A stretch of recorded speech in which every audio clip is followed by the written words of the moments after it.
Rock Dog 2 Rock Around the Park is a 2021 straight-to-DVD sequel to the 2017 animated movie Rock Dog that, needless to say, I was not looking forward to in the slightest. Given the fact that I really didn't like the original movie, it's not that I find it to be the worst thing ever, especially given that, rewatching both The Boss Baby and Leap, I find both of them to be worse than Rock Dog, as I'd rather be bored than be grossed out or annoyed, but that doesn't mean that the film gets off scot-free that easily, because the film is one of the prime examples that I'd honestly use to describe a movie that checks off nearly every single tired trope in animated movies. And it has one of the most broken down stories that you could find in an animated feature, where barely anything of importance goes on until after the Act 2 breakup, where the film wastes its time with dumb shenanigans with the character trying to get into a building, and having pointless sequences where Mr. Scattergood gets locked out of his own recording studio, only to get captured by the villain, only to then get brought back to the studio. And so, when I heard that there was a sequel to this movie, I was absolutely floored. Because out of all movies that was able to be given a sequel, Rock Dog got a sequel. Then again, considering the fact that we live in a world where Norman the North and Monster Family were able to get sequels, I am honestly not shocked at all. But why am I talking about the sequel today? This review comes as a request from someone who watches my videos. For a good long while now, he's been requesting me to take a look at the second and third movies in the Rock Dog trilogy.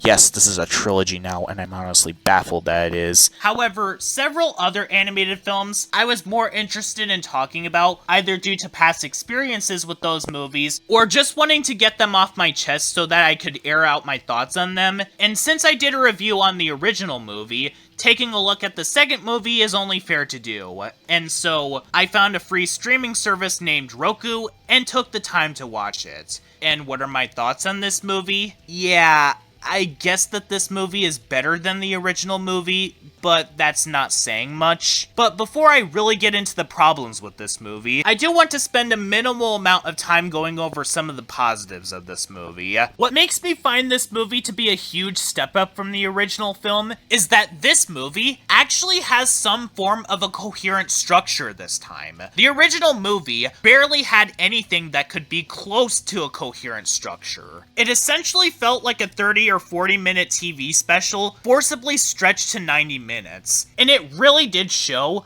because of the amount of time that was spent on the characters goofing around, as well as taking a chunk of the film to become a Tom and Jerry or Looney Tunes cartoon. The sequel gets rid of this completely, where the film actually tells a story this time. It's not a good story, and I'll be getting to my reasons why in just a bit, but that is an improvement.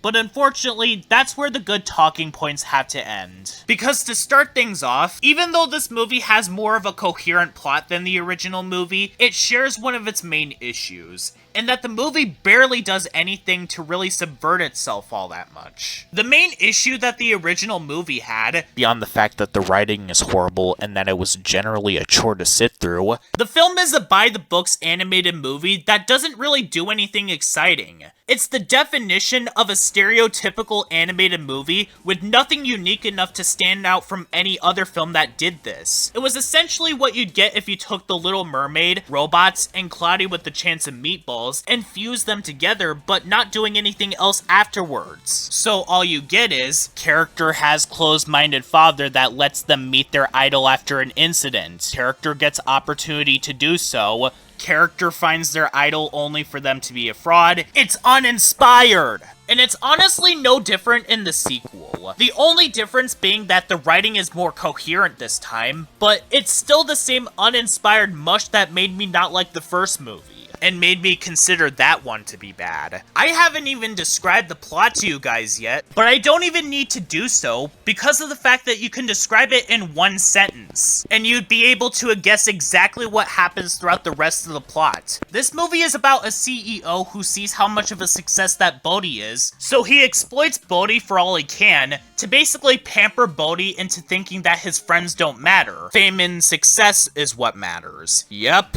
It's basically the same old fame gets to character's head storyline. But do they at least subvert it to make it unpredictable? Who am I kidding? It's a Rock Dog movie. Of course they don't do that. So what you're basically stuck with is a painfully predictable storyline where the main character slowly turns into a jerk, which makes him drive his friends away, only for the CEO to turn against the main character. I'd even say that next to Ruby Gillman Teenage Kraken, this is the most predictable animated movie that I've ever seen in my life. This time, they're basically using the plot of Cloudy with a Chance of Meatballs 2 instead of the original Cloudy.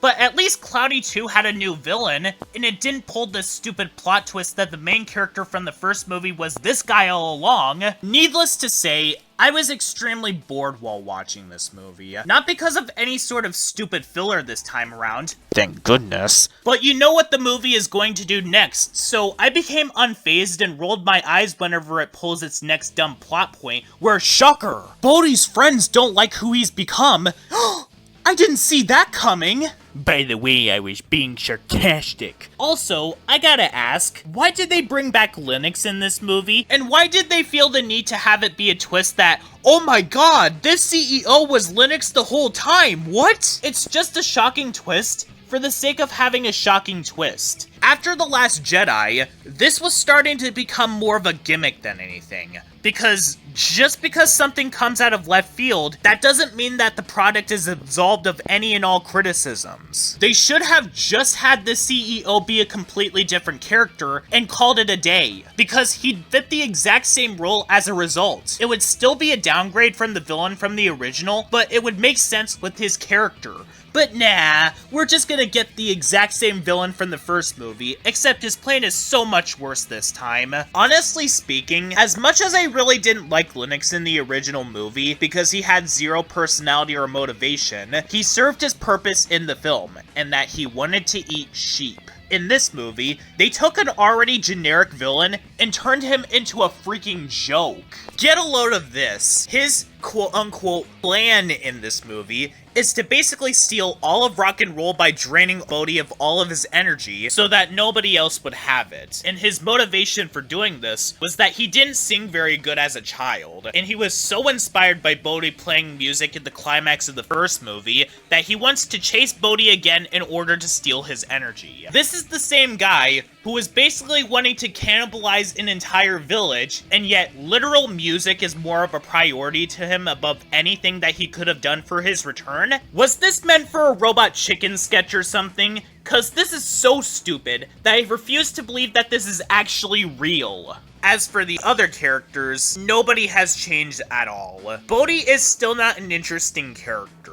I said this before and I'll say it again. Wanting to play rock and roll is not a personality. Bodi is not a character. He never had any sort of personality in the original movie, and he certainly doesn't have a personality here. The rock and roll angle is just a gimmick to distract from the fact that there's absolutely nothing interesting about him. Bodi's two friends are also one-dimensional blank slates. I thought that maybe because this movie has more of a focus on them, that they'd at least showcase something, but they unfortunately don't. The Fox girl is just the girl, not a stereotypical girl or a girl that screams, "I'm a girl!" while trying to be progressive. She's just a blank slate with no character, like Lola from Robot Boy. And the hippie goat is also a blank slate. The only things that I can really talk about with this movie that I didn't talk about in my review on the original movie, other than the stupid villain motivation, is honestly Bodi's father. He honestly feels kind of Flanderized in this movie, where in the first movie, he was strict and paranoid a lot of the time, but in this movie, he's uncharacteristically immature, whining that his mother didn't make him pancakes. The guy that was constantly closed-minded about his son playing music in the original is whining about wanting pancakes? Isn't he supposed to be an adult or something? And whenever he goes back to being in character, It's at some of the most awkward times, like when the CEO offers Bodi to basically make music for him. But other than that, this does feel like a jarring tonal shift for his character, having him going from being strict to being absolutely hyperactive and excited about everything.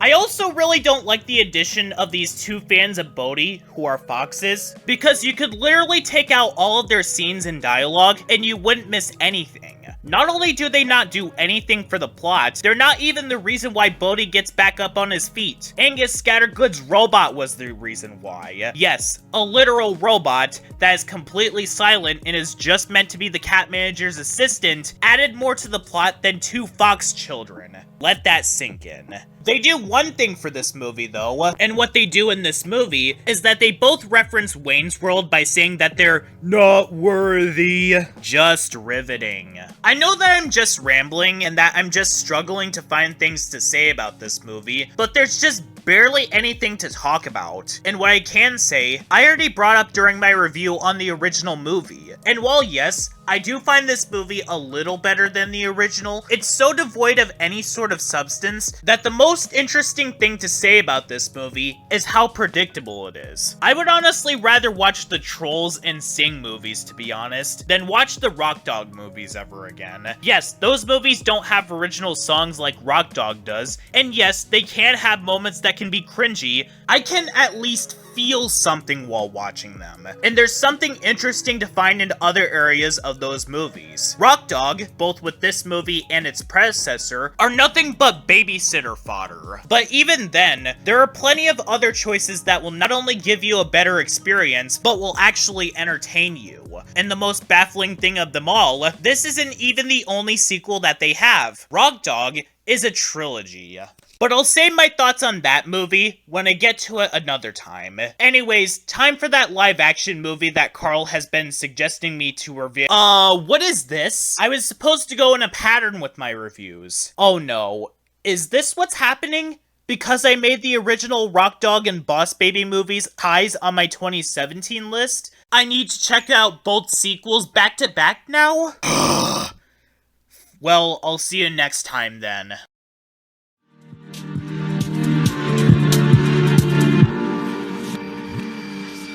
Everything I